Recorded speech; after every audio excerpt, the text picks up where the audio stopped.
Alors, puisqu'on en est là, il la veut, la vérité, tout de suite et toute crue, quitte à le payer plus tard. Et c'est ton fils à toi, c'est ça? C'est ton petit frère.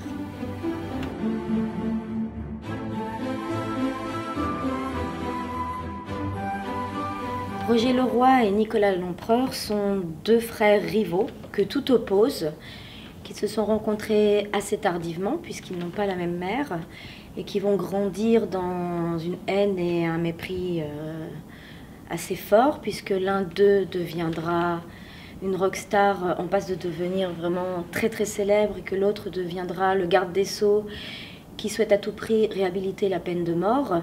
Et ce combat fraternel va les mener vraiment à devenir de très grands ennemis.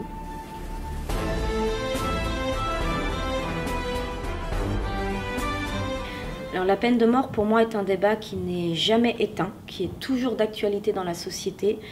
Je pense que ce n'est pas parce que la peine de mort a été supprimée en 1981 que ça veut dire que ce sera toujours le cas. Je pense que c'est un débat de société qui mérite toujours qu'on s'en préoccupe.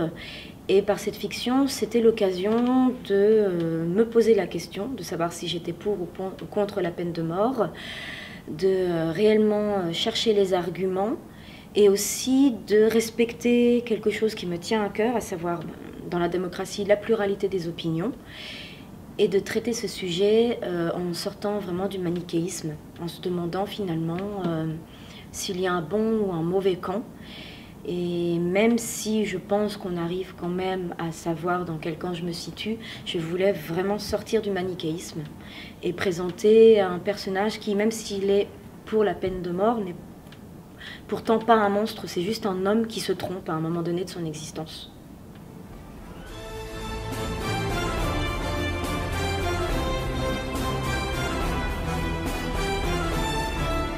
Je ne suis pas certaine qu'il y ait réellement un grand message à faire passer, si ce n'est, pour ma part en tout cas, penser que rien n'est indétricotable dans la vie. Et je pense réellement que la peine de mort est un sujet dont il faut toujours débattre.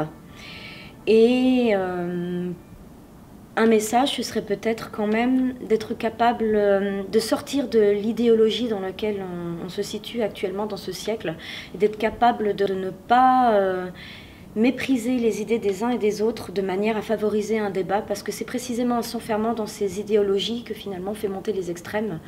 Et si ce roman pouvait justement aider à sortir des idéologies des uns et des autres et à respecter un petit peu la pluralité des opinions et à réellement débattre sereinement, ça éviterait peut-être de se retrouver dans des épisodes de haine qui précisément favorisent les extrêmes émergents.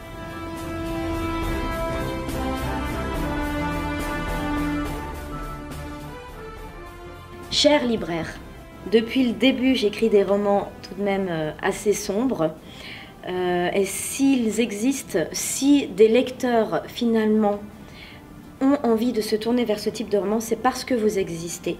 C'est parce que vous êtes là pour les conseiller, pour leur donner envie de dépasser peut-être la peur de lire des sujets parfois difficiles d'accès, assez sombres, qui pourraient faire peur au premier abord.